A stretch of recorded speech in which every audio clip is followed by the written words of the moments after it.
Okay, everybody, welcome again to our Friday classes. We covered a lot of different things this week at the club, at Fight Club. So I wanted to kind of wrap everything in a nice little package and kind of give you some stuff to work on and different material that we covered so that we can kind of train along. So, hey, Miro, how are you, man? Good to see you. I'll kind of condense everything um, in the 1 hour that we have and just kind of let you guys practice with it. So for the breathing, okay, for the breathing, I think sometimes when people practice their breathing, they the same breathing that stills you or calms you is the same breathing that will move you. Okay, and that's an important distinction to make because sometimes people think that when you're breathing and not moving, that there's no movement, and that's not the case at all. The movement has just gone internal, and then being able to take that same breathing and have that move you to be the same. So there's not a distinction between um, breathing for internal and external. It's just where you move your attention. So for me, I can I can have my attention on internal movement, right? Even though I'm standing still, I can still feel the my body move inside. And there is a subtle rise and fall and these little movements.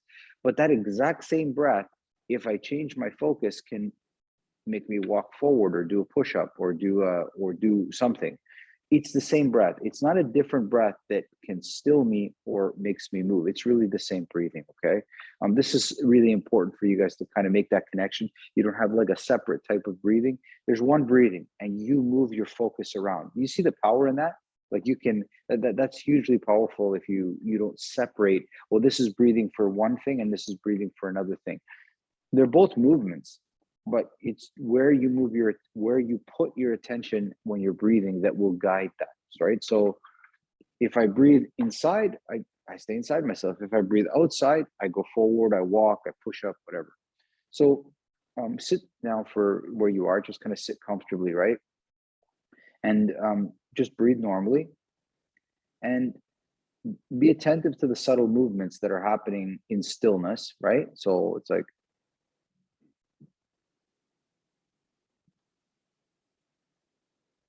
and at first, I'm probably just going to notice like my chest, right? Kind of moving in and out.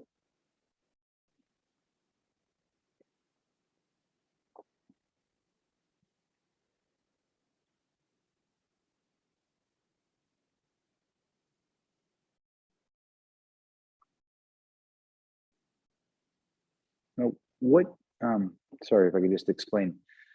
What sometimes people call a feeling or a movement is a collapse. So it's like I breathe in, I feel myself fill up. And then as I breathe out, I feel this collapse. And I'm calling that a movement, right? It is a movement, no doubt. But try not to collapse. Try not to feel like the breath that you're taking or exhaling is like your last breath.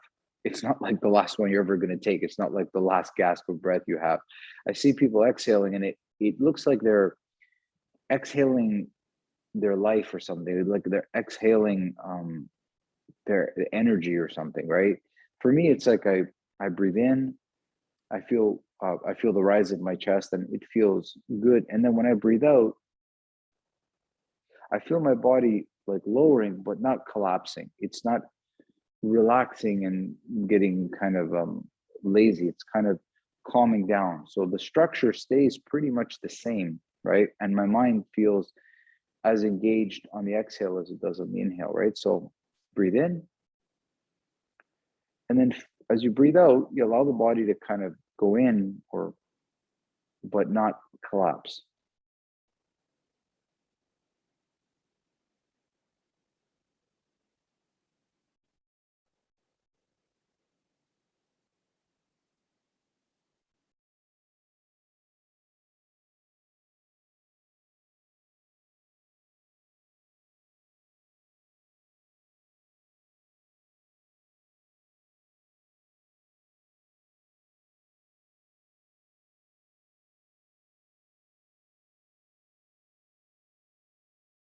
Great.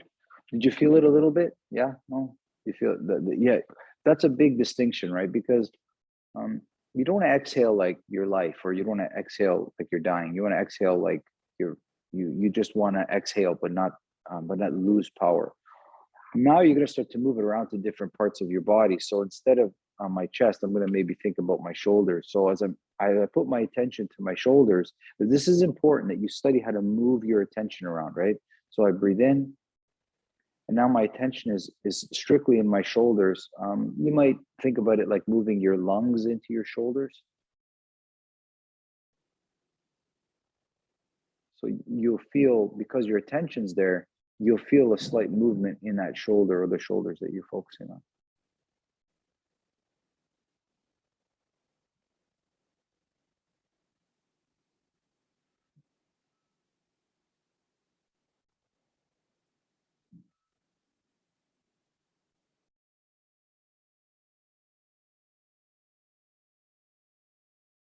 And now move it maybe to like your back, maybe your like upper back.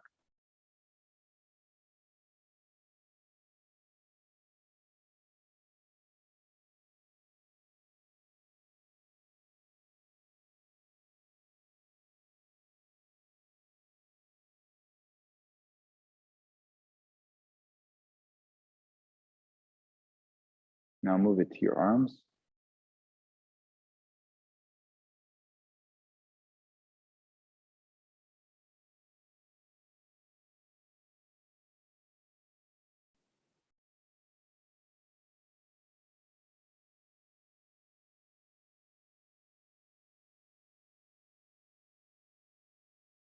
Stomach.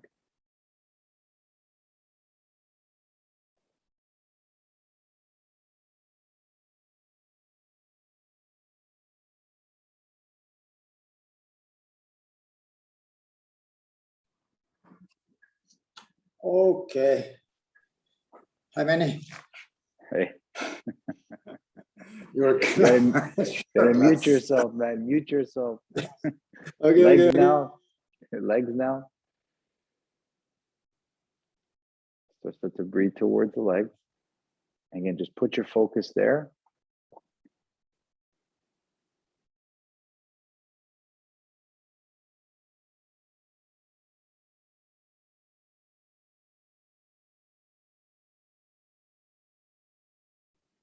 Maybe your feet now.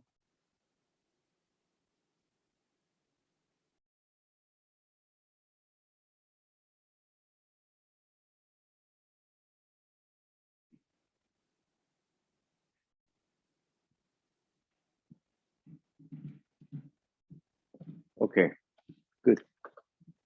So you can unmute if you want.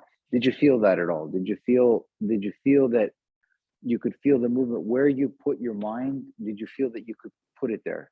Could you see that? No, yes. Yeah. It felt Yeah. subtle. It was very subtle. It's very subtle. And okay, so maybe I need to take a step back. You often hear in martial arts this idea, or in all, or like this idea that you want to cultivate the beginner's mind, a mind that sees something like it did the first time. Okay, this is so what is this? This is a question I asked yesterday at the end of class. I said, what is the beginner's mind? And people will explain it just like I showed you. It's the, it's like the feeling of when something is new. So what do people do? They start something, they become pretty good at it, they're very interested, and then after a year or two, the improvements are not as much, and they feel like they have to change something, right? And then they change something, and they're like, "Oh, that's the secret. I just have to keep changing something," and that's you're gonna keep changing all the time, right? For some things we do, like driving a car is a perfect example. We started driving a car, and the first year, everything was new. We were careful how we drove, signaled, and this. And then slowly, our mind put that to the subconscious. And now we didn't pay attention at all.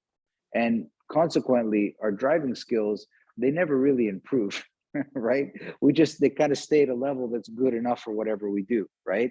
And you have to understand that when you look at driving skills, there's like NASCAR or like F1, And then it's not just speed, it's the level of skill that they can drive at as well, right? So our skills, so because the main goal of the subconscious is not perfection. It is simply get it done, and just get it done. That's the number one thing for the subconscious, just get it done. And it's definitely not an efficiency. Get it done in the quickest and easiest way you can. It is not around experience. It is not around perfection. It is not around accuracy. It is just get it done. So because of that, our driving skills are just the bare minimum, just enough to make the car go forward and not get into an accident, right? And in some cases, some people can't do that. And the only way that would get better is if we brought ourselves back to the beginner's mind. And you can do this. Just take an offensive driving course. They have them. Like this is usually for police, bodyguards. Like they have those courses out there, and you'll become a new driver right away again, because you're. So what the beginner's mind is bringing yourself back to a place where you look at details in a conscious way, not a subconscious way. It's grabbing what is in your subconscious and saying, back to the conscious you go. That's what it is. Back to the conscious you go. Right. And that so you don't have to keep switching arts or trying different hobbies. I mean, it helps for sure, without a doubt, to find the beginner's mind. But one of the big reasons I've been able to have so much longevity in Systema is because I've always managed with finding the beginner's mind in whatever I do. I don't try to become like a know-it-all and keep building on top of it. I'm always going back to the beginning, rebuilding, seeing things from a new perspective. Okay, so this breathing, the way you're breathing now is bringing your breathing back to something conscious rather than subconscious, because then it won't grow in the subconscious. It'll just become efficient and it'll just get done. It won't get good. You won't become like a true, really good breathing, right? It won't find it, right? So, and what do people do? Cold water dousing, pain, whipping, getting whipped. They do something to bring something new to breathing, right? It's not necessary. It helps, but it's not necessary, okay? So feeling these subtle movements is very important. I think maybe more important than big movements, but I'll leave it like that these subtle movements are important. Now you can do them sitting, you can do them lying down, you can do them any which way you want. And the more detail, the better. Like if you can breathe into your baby finger and feel a movement, or like that's amazing. That's great. If you can breathe like into your neck or into small body parts like forearm or palm of your hand, or amazing, absolutely amazing, right?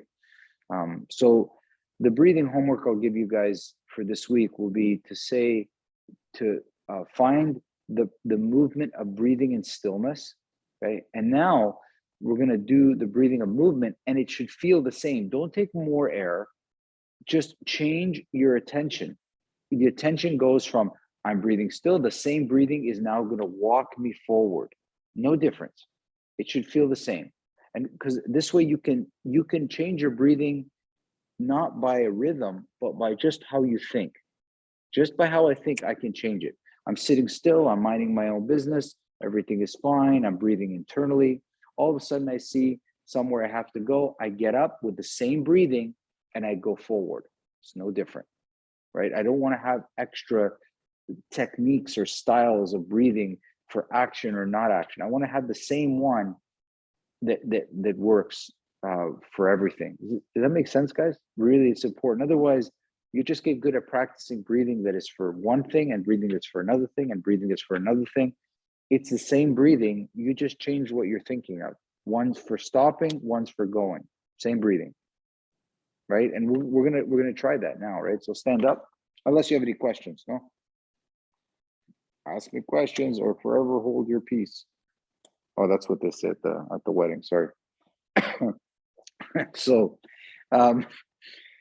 So I'm staying still, right? And I'm breathing and I'm feeling the very subtle movements that I have in my body, really subtle. I might even be analyzing the tensions in my body. So making sure my legs aren't too tense, but that it feels like the breath is going to the whole body. And now, instead of the breathing going this way, I allow my breathing to move me. So when I breathe out, it's going to move me away from the camera now. So as I breathe in, it's almost like the air is pushing me away from you.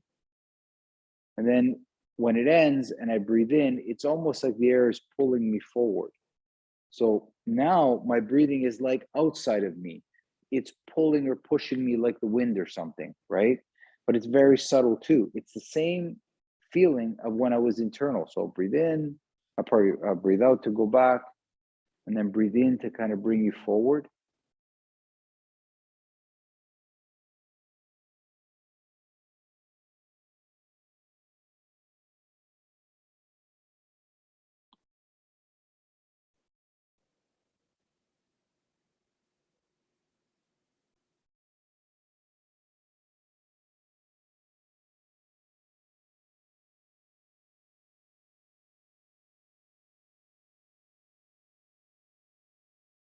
So it feels for me like I took my lungs from here and put them here. Like it's not even in my body. It feels like air that's out here. Like it's not happening as much inside me, right? So as I breathe out, so I breathe in, it's like everything happens here, not inside me, but the exact same breathing. So now, so all as it changes what's in my mind. I thought of stillness and I thought of moving. The same breathing pushed me, pulled me, or stilled me. One or the other, doesn't matter, right? So just try it for 1 minute, guys. See if you can find it. Stay still. Feel the breathing of stillness, like the way your body moves. And then just change your mind and say, it's external now, and go. And walk because your breathing went there.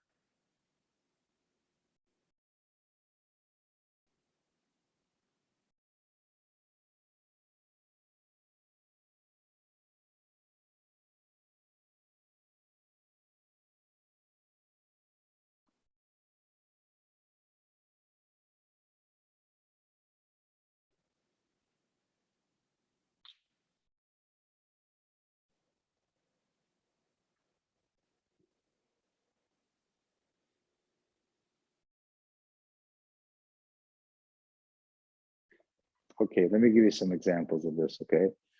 So when I'm breathing in, and if you ever passed by a kitchen where there's some wonderful food being cooked, and it's like you're being brought in by your nose, by what you smell. The food is so good, it's like it brings you, and you see some cartoons like that. So it was kind of funny where somebody's being brought in by smell, right?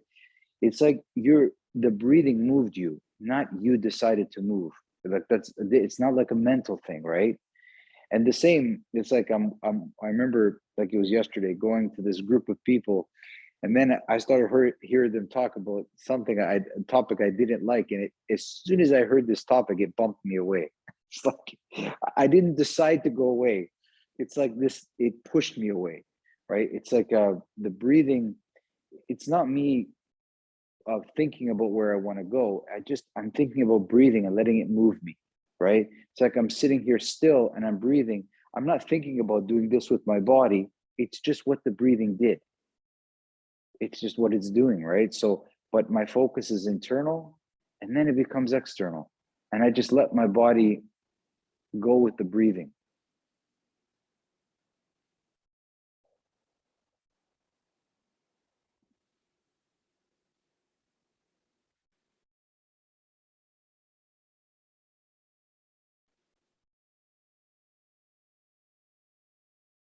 And when you stop, the breathing that you did for walking should not be different than the breathing we've sit still. It's the same breathing. It wasn't less or more.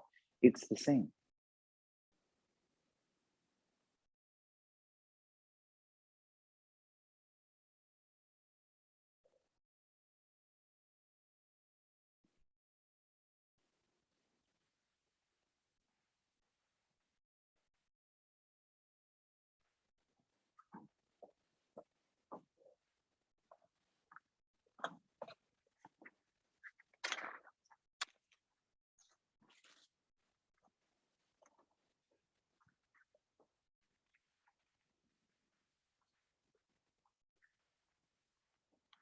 Okay, good. Come close. Sorry, I had to disappear there for a bit. So, um, if you guys have a piece of paper there, you don't need it, I guess, but you can do this maybe after. I'm just going to do it. I'm just going to show you myself. So I have a piece of paper here with lines on it, okay? And I'm going to try write my name between these two lines. I hope you can see that, right? So these two lines, I'm going to try write my name manually, but I'm going to try do it kind of not fast, but how I normally do it. Okay, so I wrote my name there. Okay, now I wrote it like I would write it subconsciously. I just, my subconscious mind just write your name. I just did it. Now, I don't think I did it that good. I left a lot of room, right, in the way I did it. So I'm going to do it a second time, but I'm going to be very deliberate and try to see. So as I make my name,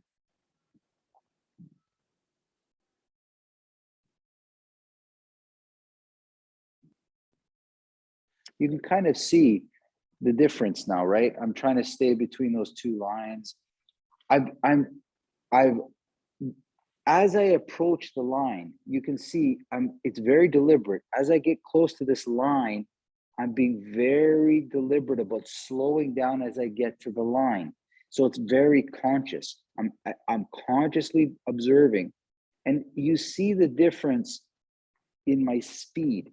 When I want to make something conscious, you have to slow it down and insert, because it's there's like a program. So what I'm thinking now is my mind is comparing what I did here and here. It's saying, okay, I'm going slow enough so that I have a comparing program in my head. When I go fast or subconscious, there's nothing to compare to. It's just get it done. It's not about being accurate, just get it done. When you slow your breathing down enough, you can find those edges, okay? And it becomes very conscious as compared to subconscious. But you've gotta, for me to be accurate and for me to be consistent, as I get to the edge, I have to be a little bit slower. That's the key. It's so as I get close to this edge, which I don't want to go over, I need to be very aware. And I also need to have great concentration. And I also need to have, be conscious. It's got to be a very conscious thing. So if you want to be precise, if you want to have a conscious effect, you got to slow it down as you get close. This is very important. Okay. So your breathing has to be slow enough so that you can stop it and change it. That then you know it's conscious. Then you know that it is absolutely a conscious act. Because if you can't stop it, then it was subconscious, and that's not what will provide you growth in breathing. You can't just keep practicing breathing as a subconscious thing. It has to be conscious at some point, right? Does that make sense or no? Have I missed it here? Because the edges are what you want to find.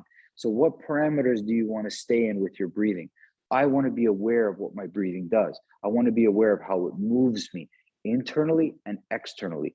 Those are the lines of the paper. If I go fast, I'm gonna cross over or be short of that line. And maybe this is, the subconscious saying, who cares about that space? That's good enough, right? That's what the subconscious is, good enough. You don't need to drive any better. It's just, but that's the choice you want to make, right? So that's going to be your breathing practice for this week, is that the same breathing that I'm using staying still can stand me up, and it moves me because it's breathing, right? I remember, like it was yesterday, Michael saying we were running at a class that he was teaching as a warm-up, and he says, no. He goes, you're running all wrong. He goes, run because you're breathing, not breathe because you're running. And he's like, and then we were all perplexed at what he said. And he goes, have you ever watched kids run when it's recess at school? They didn't run because they like to run. They run because they're free. they're like, I'm not in school. It's like, you need to run because you can breathe, not because somebody told you to run. You see the difference? It's not because I'm walking, I have to go somewhere, so I go there. Go there because you're breathing. The breathing took you there.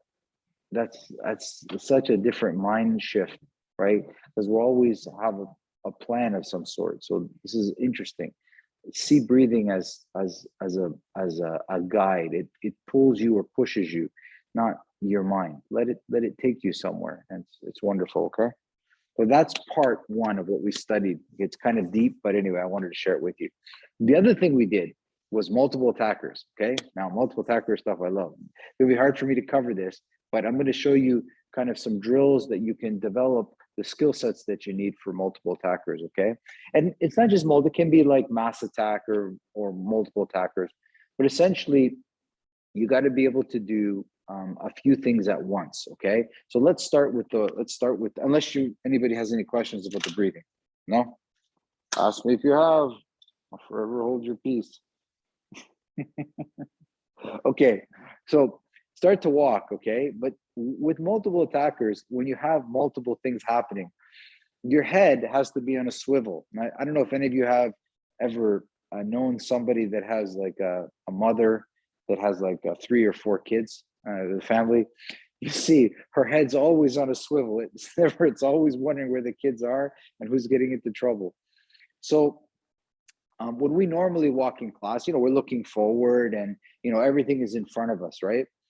Now, what I want you to do is whatever direction you're going. So if I'm going in this direction, I'm looking in another direction than the direction I'm going. So if I'm walking backwards, right, I'm looking forwards. If I'm going forwards, I'm looking backwards or to the side or up or down. But you're not looking in the direction that you're walking. Try it. Look all around, but it's like your body and head are separate of each other. You can walk in one direction and look in another direction.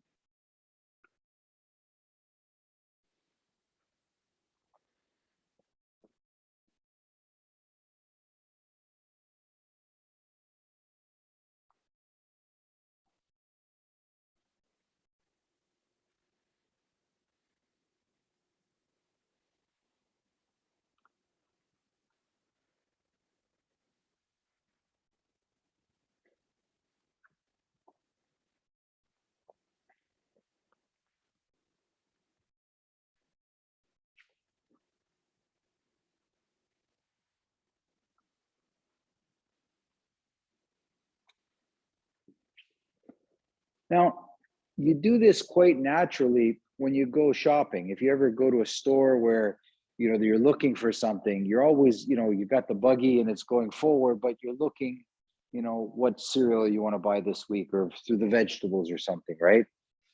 So your head is always rotating and separate, right? And for multiple attackers, you need to be able to cover like 360 degrees around you, okay? Now, another little trick for this, and it's really amazing training, you should try this because it's really good, is try to find a way of looking around you without turning your head. And it's when you go out, try to find like things that will reflect something, like a mirror or something that casts a reflection that you can see behind you, and see if you can look, like find things that you can look in directions that you don't want to turn your head in. This is very much like the stuff you see in Borg Identity and stuff. These KGB guys, they're so good at finding ways of looking, somehow. Now, what I want you to do is, so stay straight, okay? And the first thing you're going to do is look beside you, okay? So the first thing you do is turn your head and then you walk in that direction. So if I'm facing straight, if I look behind me, first my head turns and then my body turns. So it's like the first thing that is your eyes get the direction and you go that way, but don't do it at the same time. It's like I look behind me and then I turn. I look first and then I turn, okay? I look and then my body turns. So first look and then go. So your head has to find the direction first and then your body comes second. You should feel in your neck for sure. You should feel the tension in your neck and then the tension comes off your neck.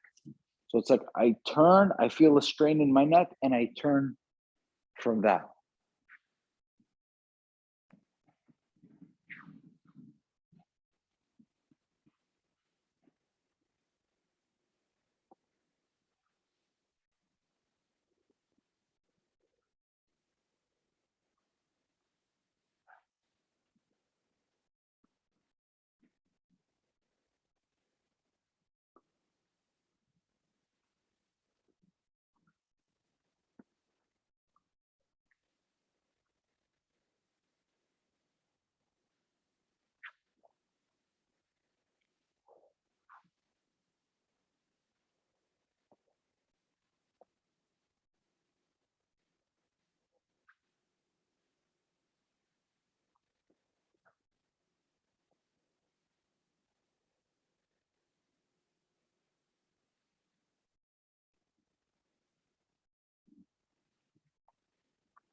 Awesome.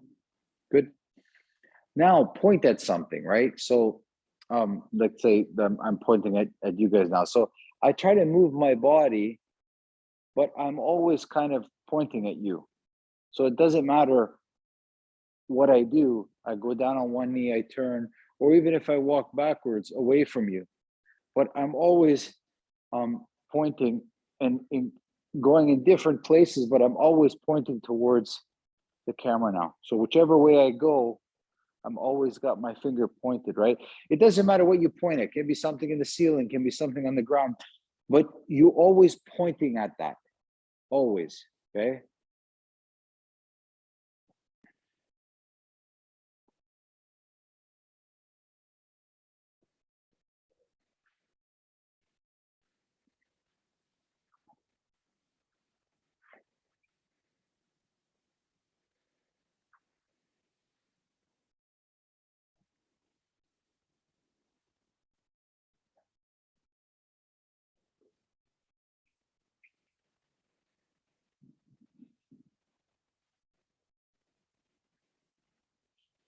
You want to make the point very visible too. For you, your arm is outstretched.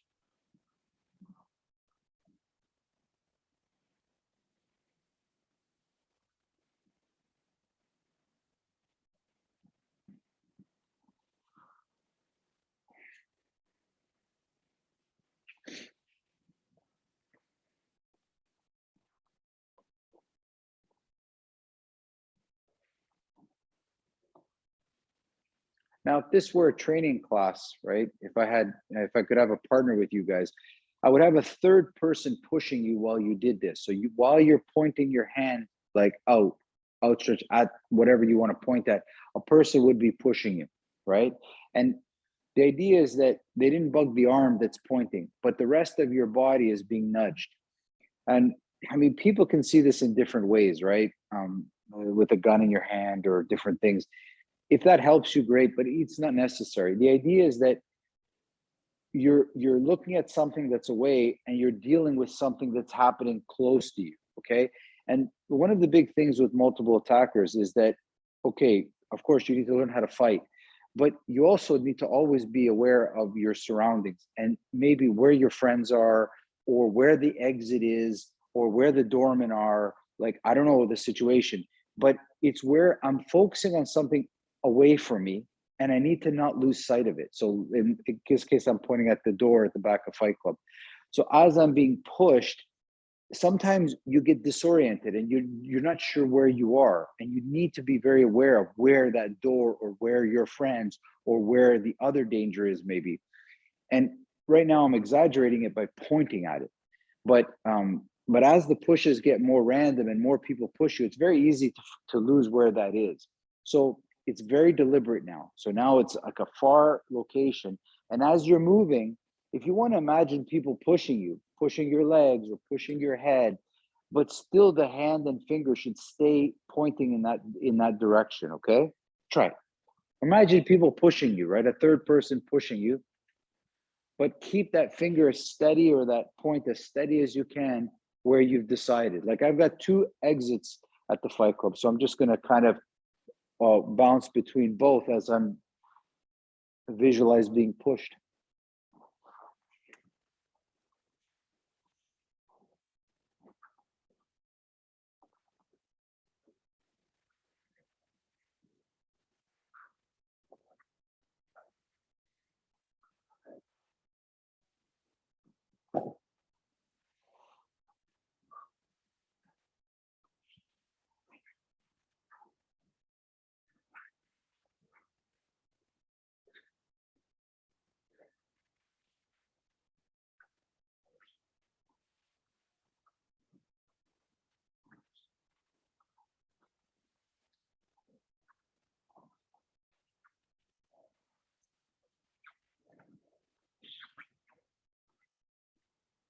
Okay, you got it. Now you got to be more subtle about it. Okay, so you got to imagine like being with a friend, and you're pointing at something, but you have to kind of hide it. It's like that guy over there, that weirdo over there, right? It's not like hey you.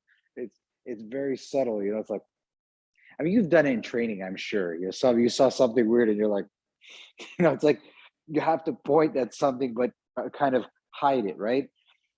And again, very much a gun thing as well. There are certain things where people are hiding the weapon, right? They keep it close to them. It's the same thing. Or pointing when you're at the buffet line, say, go get that stuff or don't touch that stuff. Like whichever you decide, a gun or a buffet line, it's your choice. Maybe both. I don't know if it's one of those crazy times. But you're moving and you're always pointing at something in that direction, no matter how you move, right? You're always pointing in the direction that you chose, right? And you're being a little bit more covert about it.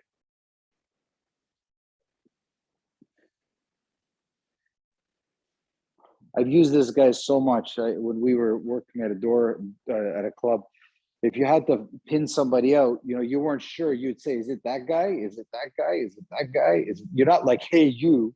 Otherwise, you have a problem. It's very subtle. Is it this person?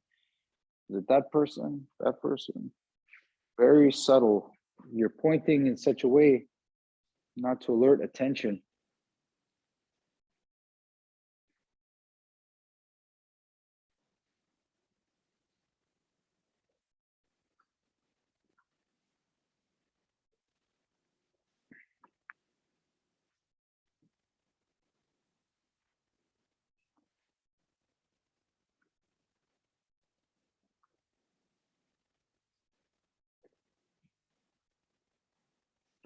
Okay, you got it.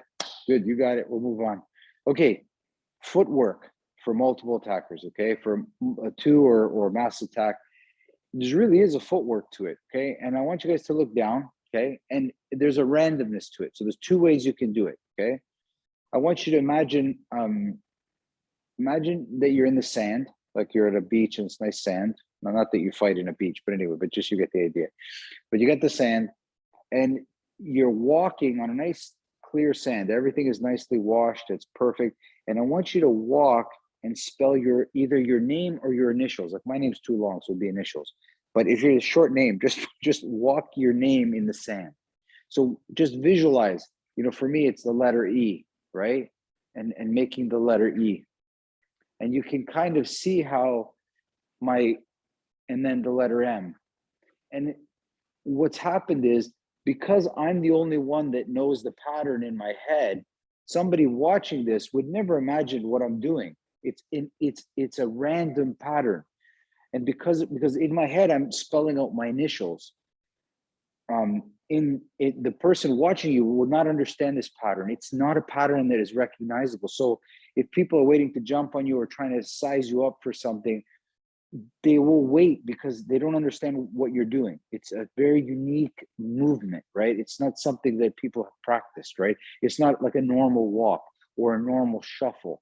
So whenever you want to prepare your footwork, a good way of being unpredictable is just thinking about drawing your initials, right? Or the other way is just picking random numbers between 1 and 5. So 5 steps forward, 2 steps back, 1 step to the right, 4 steps to this side. And every time you move, it's a random number. So you never do the same number twice. So 2 steps forward, 5 steps back, 1 step forward, 2 steps to the right, 3 steps to the left.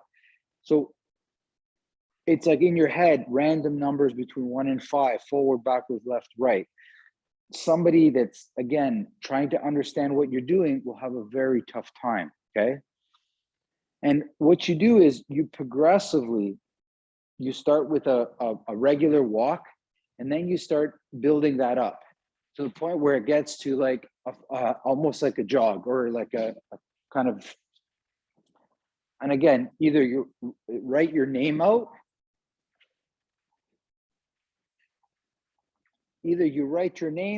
or you do random numbers, right? Now, I know some of you are space challenged, so that I don't mean like in the head, I mean spatial challenge. It's fine. You don't need a lot of space for this, right? Actually, tight spaces are maybe better to study this stuff for, right? Now, just take a break for a sec, guys. So, did you notice that when the speed picked up, that tension came to your calves? You noticed, right? Did you notice how tension came to your calves? So if I asked you to go faster, tension would come to your knees, tension would come to your thighs. It comes up from the ground. If I had a person there, I would have them either kicking or massaging your legs, one or the other. And there is a way of actually moving really fast without tensing up the calves, but it's hard to do it on your own. You really got to pay attention, because calves are where tension comes to the legs when you're going super fast, right? So you need to have very light feet to you know, and this is why those football players practice those really quick drills, right? But it's absolutely normal, okay? But to the footwork for multiple attackers, okay, is very similar to that of a pattern of a butterfly. You ever watched it's so random. It's hard to shoot a butterfly. Like when I was a kid, we used to shoot them with elastics, right? Just because we couldn't afford Nerf guns. So we just elastic shooting butterflies. It's very hard to hit them because their pattern is random, right?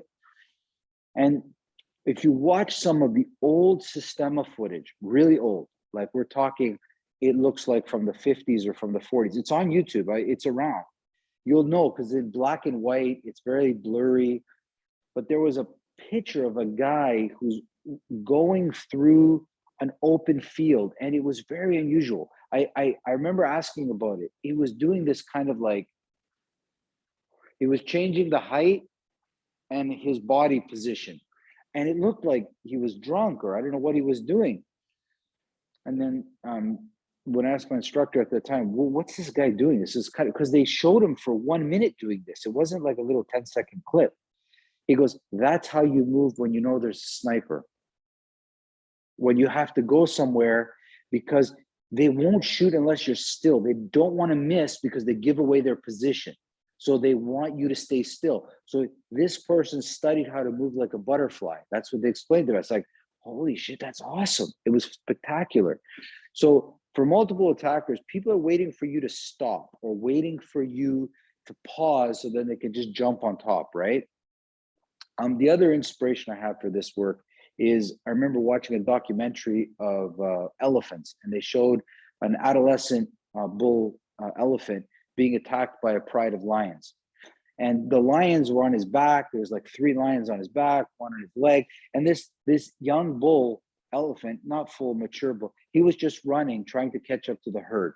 And the commentator was like, you know, struggle for life. He goes, but this young bull has as good a chance as those lions as long as he keeps moving. That was it. As long as he keeps moving, those lions have no hope of getting him down. If he just keeps moving. And sure enough, he caught up to the herd, and they took care of the lions that were on him. But that was the key. So in multiple attackers, don't get stopped. No matter who's on top of you, no matter what, just keep moving in a pattern that's unpredictable, like that you have, that makes you less likely to be jumped upon, right? Make sense? Really lots of inspirations through my life where I've understood this, okay? And it has served me very well in those situations, okay? So that's kind of like the footwork basics. And I talked about that in the classes that I taught on Tuesdays and Thursday, okay? Now, to add to this, because when you're talking about multiple attackers, sometimes a person's on top of one arm, but not on top of the other arm, or grabbed you or not grabbed you, or far away, one's close, one's far away. So a really interesting skill set to develop when dealing is that I don't know if you guys can see this. I'm gonna put this back, how far I get. You see how I got these 2 poles at the Fight Club? Do you see those? There's these 2 poles. You see them? Either side of me, okay? So a great way of seeing it is if I'm in the middle, if these 2 poles are guys that want to attack me, if I stay in the middle, I have 2 problems. Okay, and both those 2 guys are also have a problem because they're not sure who's going to come and get me because I'm right in the middle. But if I stand closer to this dude, this guy says, okay, you go get him. So I basically have 1 problem because I know this person's probably going to come and get me because I'm closer to them. Okay, if I stay in the middle like I am right now, what's going to essentially happen is a circle. They're forming a circle around me, which is what wolves do. Like they corral and then they pounce on top. So you got to know how to break the circle. Do not be in the middle. Okay. Maybe initially you are because you didn't realize it, but quickly do not stay in the middle. So what I do, you think you guys can still see me. So a great drill to do is where I'm going from one, I'm literally pushing myself from one to the other. Now I'm exaggerating it. This distance is quite big, but part of your training when you're doing multiple attackers is if there's 2, 3, 4 people, don't be in the middle. Be more towards one person and then bounce towards somebody else. And then what happens is the people that are around you, they can't see the circle because the circle makes sense, right? Circle is like primal. Guys, kids come on, go to a public school and watch some of the bullies work in the public school. As soon as they start to pick on somebody, all the other kids make a circle. They just want to see, but it becomes a circle, right? That's what that was. That's all that is. So you don't want to be in the middle of that circle. You want to be bouncing. Because again, if you're by yourself and there's 2, 3, 4, 5 people, you need strategy, not just the skill. You need strategy. And the strategy is not to be in the middle. Okay. They might try to keep you in the middle, but you understand that you got to go on the edges. Okay. So a really good drill that you can practice for multiple attackers where you are in a small space is bounce from one wall to the other wall and literally push yourself from one wall to the other wall. Try that, guys. Just bounce yourself off the walls. It's allowed now. You can say, when people say, are you bouncing off the wall? Say, yes, I'm training. Or you bounce from one side, bounce from another side. And all different ways. And literally push yourself. Literally actually push yourself.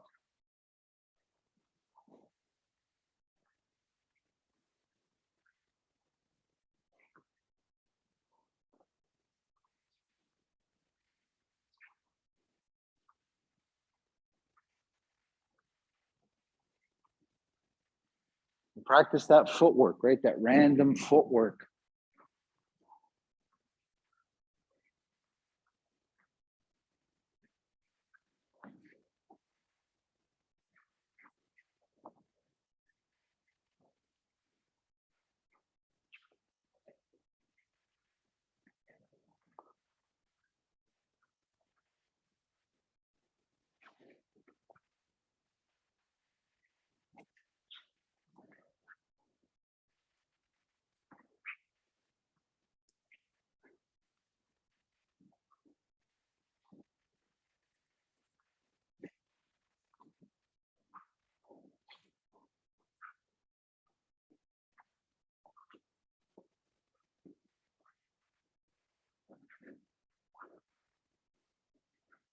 Awesome. So again, another layering effect.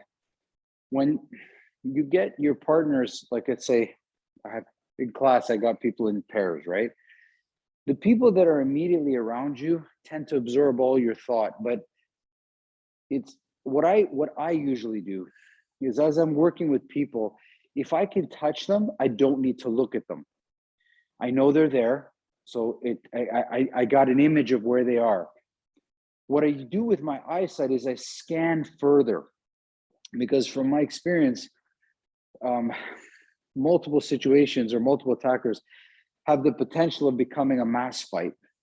And knowing where your friends are or knowing where other trouble is or exits is as important, maybe more important to know where you're going, okay? And there was one situation, I'll never forget it. It was a dance floor situation, and somebody dropped a smoke bomb. I don't know what the hell happened. And everybody went from, I think it was about 200 or 300 people, went to leaving from 2 very small exits. And it almost became a trample situation. But it went from like here to there quickly. And people were running to wrong exits. They were running to doors that did not lead out. There were doors to rooms or doors to water. They did not. And then they panicked and then they realized that that was the exit. And then they rushed even harder towards the exit. So keeping your wits about you and having your eyes always scanning is a real good skill you can use, okay? A good way in class, if you're teaching, is always check two things: how many doors, how many windows, and how many people wearing a black shirt. Like simple things, right? Because what it does is, if you're counting, because people have a hard time remembering things, right? They have a hard time remembering what they saw, but by counting something as simple as a black shirt or red shirt, right? It was very common in early training of Systema, where Vlad would ask, he would ask somebody to close their eyes and say, how many people are not wearing socks? And he'd be like, the person would, how many people are wearing track pants and shorts? How many people are wearing shoes, like training shoes? You know, it's amazing. He would ask and nobody would know. He goes, you have to be aware of your situation. It's trainable. So when I'm doing multiple attackers or multiple situations, I'm scanning all around. Now I do it naturally as a teacher because I want to check all the students, but I do it all the time in life too. I just scan. I'm not scared. I'm just scanning. I just like looking. Now, your training will help you. Your breathing will help you, because what you will notice will be really outstanding. You'll notice what people actually wear to leave their house is incredible. You will notice it's really, it's more comedic than martial arty, but really what I observe sometimes is quite amazing. Okay, you can see it's right in front of you. People didn't see obvious things, like completely obvious, right? Okay, can I move on? Sorry, I'm getting sidetracked, but it's a good, I love this shit. Okay, so then you make this more complicated, and you can do this in a couple of ways. Everybody have a ball? You have a ball? You find a ball if you have a small ball. If you have it.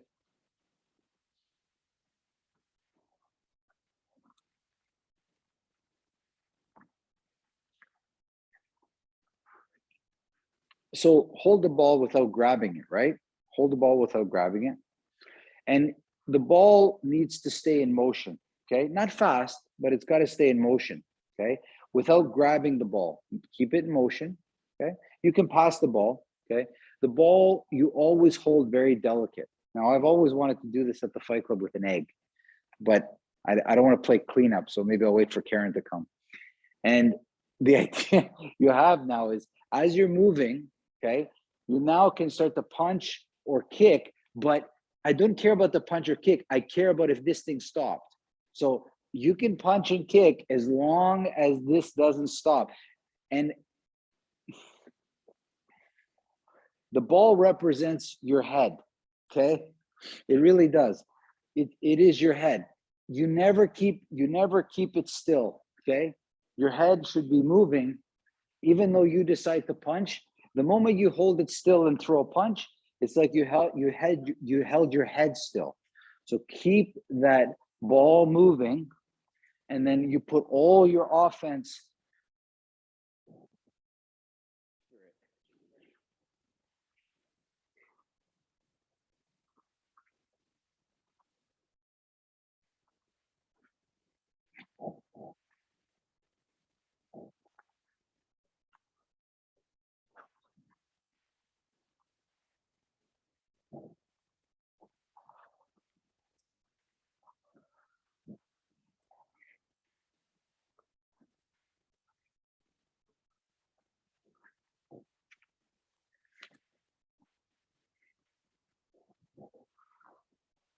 Difficult, eh?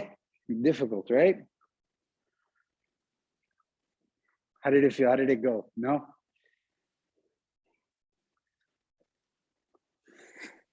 I forgot to breathe. Yes, yeah. Well, there's a lot going on. Listen, breathing is one of those things. It's great until there's something else to do and the breathing starts to go right away. But keeping the main focus here is the ball is representative of you, okay? If there was somebody in the crowd waiting to take this ball, the moment I stopped, they would grab it right away, right? But as long as I keep it moving, right, it's fine. The movement doesn't have to be big, but my offense has to come after this. It has to come, it can't go separate of it. I have to be able to do this at once. It's just an interesting way of looking at how people see their offensive ability. Do they need to stop, or can they can they find a way? You notice the pattern I'm developing now? So my head goes away, my fist comes towards. See, that feels very natural. To go towards it, it's not so much, right? Going up is pretty good too. But look what happened at the top. I stopped a little bit, right? I have to find the pattern, right? The way of they have to work together. My head and my fist have to always be with the moving. Don't hold it still. It is a kiss of death to hold it still when other people are from all angles, because I can't see every angle. There's going to be an angle I didn't see. And the only way I can protect myself from things I can't see is by keeping it moving. That's the only way, right? What does a pickpocket do to steal? He needs to stop you quickly. He needs to distract you somehow with a noise, a bump, or something, just for 1 second, and your wallet's gone. That's it. That's how the punch works. All they need for group just to stop you for 1 second, they pounce. It's that simple. So something as simple as a ball is a great training tool. This one I like. I don't know if you guys can see this. If you can hear, it's got sand in the middle. So it's got a little bit of weight. It's not like a tennis ball where it's very light. It's got a little bit of weight, like half a pound or something. And it just, I can feel it in my hand better. And if I go too fast, it comes off. It doesn't work. It works great if I keep a constant speed. But if I get careless, it flies away, okay? So that's the last thing I want you to practice is understanding distances. So I'll show you from here. So short, medium, long. So if you could imagine a boxer's hook, right? There's a short hook, a medium hook, and a long hook, like where my arm is stretched out. If I had a knife, it would be the same. The small cut, the medium distance, long, right? Long cut.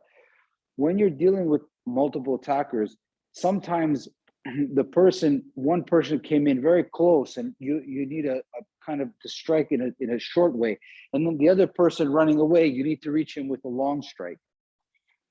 You need to know with your kicks or with your elbows, the same thing, like a elbow that's close, a medium, and then almost like a jumping elbow to get people, right? This is important too, because with multiple attackers is multiple distances, okay? Any of you guys know Konstantin Komarov? Any of you heard of him, right? So I taught 2-3 seminars with him, and I had the luxury, guys, it's actually a pleasure to train with this guy with a gun. Unbelievable, okay? It's just spectacular to watch. What makes him good? I've been around a lot of guys that can shoot guns, but I've never been around a guy who can have a 22 caliber in one hand and a 45 in another. These are two totally different calibers, okay? Shooting targets at different distances with each hand accurately. Two different calibers, two different feels, and shoot different. And there's some footage on him on running and shooting, strong hand, offhand. And his control of understanding like the different distances in shooting and the different methods of running is off the charts. And that's all from multiple attackers will show you that. Like maybe with one guy, I can figure out your distance. But if one guy comes in, another guy's far, but that far guy is the guy I really want. You see what I mean? You see the dilemma I'm in? Like, or what if I'm protecting somebody and I have 3 attackers? I can't forget about the person beside me. These dilemmas, they're real dilemmas. This is real life. This is the decisions people have to make. So you always have to equate in multiple attackers the varying distances. I might have to jump to kick somebody and at the same time throw a short punch to somebody that came in close on me. So I need to know to at least 3 distances. And I practice this. So it's like a short punch, medium punch, long punch, right? The same with my kicks. It's the same thing. It's like a kick that's in close, a medium kick, and then a real long kick that I have to jump on, right? The same with the swinging kicks, anything. You need to practice these distances, right? So if I have my bag here, my punching bag here, so I'm just trying to see how I can position this for you guys. So there's, punches like this, there's punches like the normal punches, and then there's punches that come like, jumping. Like I need to know, like even my jumping distance, if I have to get somebody.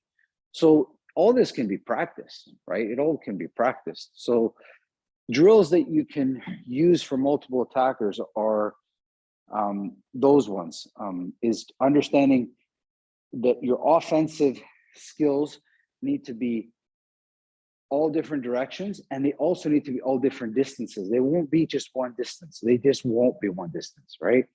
And I have a crazy story I saw one time. Seriously, I didn't even think it was possible.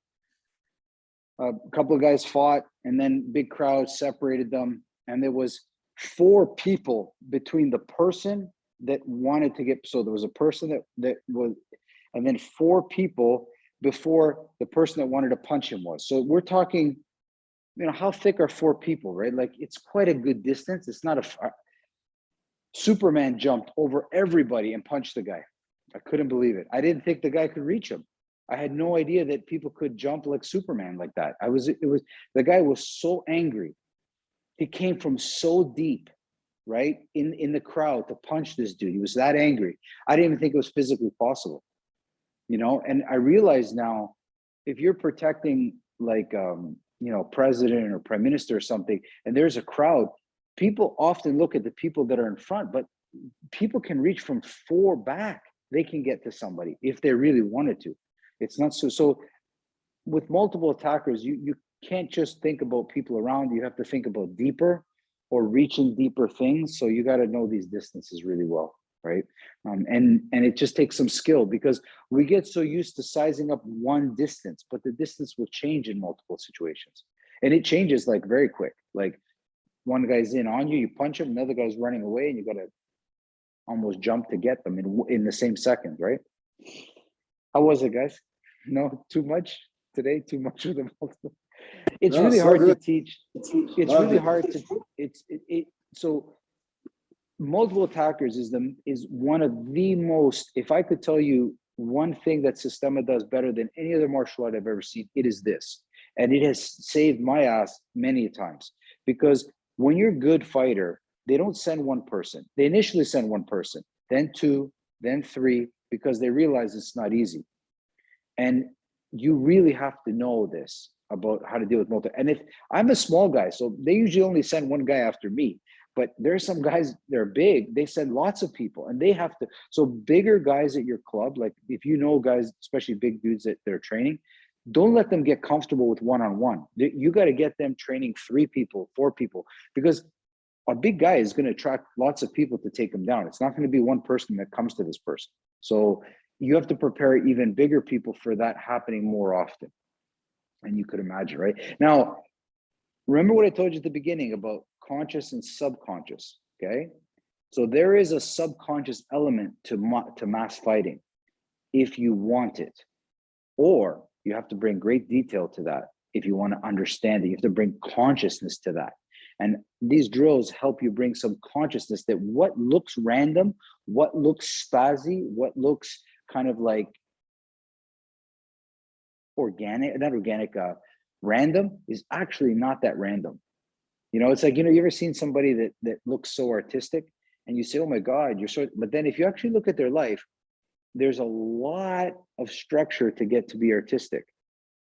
There's a lot of things that you got to do to put yourself in a place to be creative, right? So these people that can survive in these kind of chaotic situations, they're really, really centered and really, really conscious of what they're doing. It's not crazy. They're very conscious.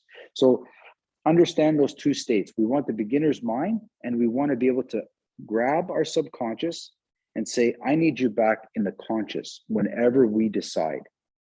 That's it. You just have to make the decision. I need more detail in this, and bring it here. Now, I said it to the guys on last night, and I'll say it to you guys. The hardest training is when you're sitting down in front of the TV with a bag of chips. I'm telling you, it's all subconscious, guys. It's just crunch, crunch. It's very hard to stop. You don't even think about it. Before you know it, the bag is gone. I'm convinced that they're putting less chips in those bags. It's not me. I don't care what anybody says. I think they're putting more air and less chip in those damn bags, and they're making us think that we're eating more. Anyway, so you need to bring consciousness back to all that stuff, and you'll realize maybe that it's not as good for you as you think. Anyway, guys, I hope you had fun. It's been great. Any topics you guys ever want to see, let me know. Otherwise, I'm just going to kind of distill what I've done here at the Fight Club for the week and kind of give it to you for kind of just some training, okay? And just think about that when you're dealing with multiple attackers, okay? Have a wonderful weekend, everybody. You, Manny. Weekend, nice weekend. Thank you. You too, guys. Bye. Bless. Bye, everybody. Have a nice weekend. Bye, everybody. You Thank too, you. guys. Thank you, Bye, Emmanuel. everybody. Bye.